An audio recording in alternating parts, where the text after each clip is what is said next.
নমস্কার বন্ধুরা, সবাইকে স্বাগত আমার চ্যানেলে প্রীতি সেলুন ব্লগে। তো আজকে আমি তোমাদের জন্য নিয়ে চলে এলাম থ্রেডিংয়ের একটা টিউটোরিয়াল ভিডিও, থ্রেডিংয়ের প্র্যাকটিক্যালের একটা টিউটোরিয়াল ভিডিও, যেটার মাধ্যম দিয়ে তোমরা কীভাবে থ্রেডের সুতোটা ধরতে পারবে ওটাই আমি আজকে তোমাদেরকে ভিডিওতে শেখাবো বা দেখাবো।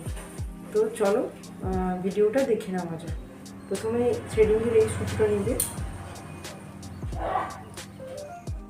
এই যে সুতোটা নিলে সুতোটার সামনের দিকটা তুমি এটা মুখের মধ্যে রাখবে, দাঁতে চেপে ধরবে, মুখের মধ্যে দিয়ে দাঁতে সুতোর সামনের দিকটা মুখের মধ্যে দিয়ে দাঁতে চেপে রাখবে। তারপর আস্তে আস্তে করে সুতোটা একটু এক হাত মতো মেপে নেবে বা নাভি বরাবর মেপে নেবে। পেটের নাভি বরাবর মেপে নেওয়ার পরে এটাকে সুতোর পিছনের দিকটাকে বাম হাতে রাখো। তারপরে বাম হাতে রেখে এই আঙুলটার মাধ্যমে একটাকে দুটো প্যাঁচ দিয়ে নেব। তারপরে সুতোর এই যে সুতোটা আছে, সুতোটার সামনের দিকে এরকম হাতটা ভেতরে, সুতোর ভিতরে হাত রেখে ভেতরের দিকে প্যাঁচ ঘুরবে 4 থেকে 5টা। 1 2 3 4 5, এর বেশি না, 4 থেকে 5টা প্যাঁচ দেওয়ার পরে এইরকম একটা লুপ তৈরি করে নেব বা কাঁচি, লুপ বা কাঁচি তৈরি করে নেব, যেটার মাধ্যমে আমরা মুখের মধ্যে যে অবাঞ্ছিত লোম থাকে সেটা তোলার জন্য। তো এইভাবে সুতোটাকে 2 আঙুলের মাধ্যমেও করতে পারো, বা 3 আঙুলের মাধ্যমে, মানে যার যেটা সুবিধা হয় সেইভাবেই সুতোটাকে চালাবে। এইভাবে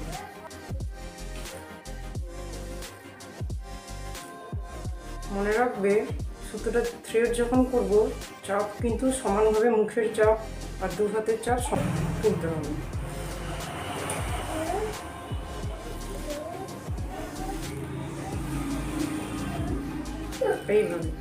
এইভাবে তোমরা দিনে অন্তত সারাদিনে 1 ঘন্টা প্র্যাকটিস করবে। 1 মাস প্র্যাকটিস করার পরে তারপরে হাতে বা পায়ে থেকে নিয়ে, যেমন আইব্রোর শেপ একটা করে নিয়ে, তারপর তোমরা ওখানে আগে প্র্যাকটিস করবে, হাতে বা পায়ে প্র্যাকটিস করবে। করার পরে 1 মাস হাতে পায়ে প্র্যাকটিস করার পরে কপালে কারোর কপালে প্র্যাকটিস করবে, কপালে যে লোম থাকে ওইগুলো তোলা প্র্যাকটিস করবে।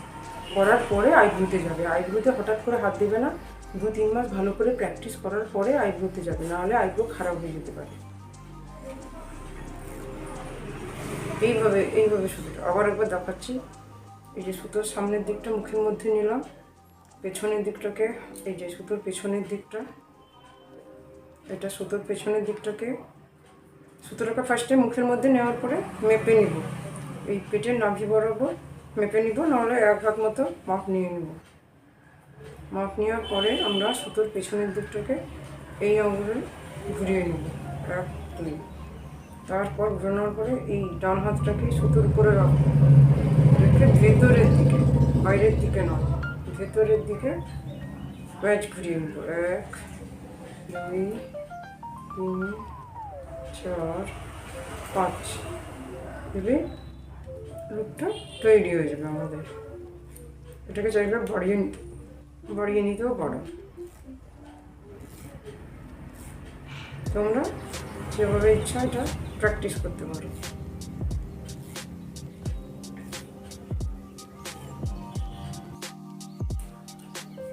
সুতোটাকে তোমরা এরকম কোনো কিছুর উপরে রেখে, চেয়ারের উপরে রেখে এইভাবে প্র্যাকটিস করতে পারো।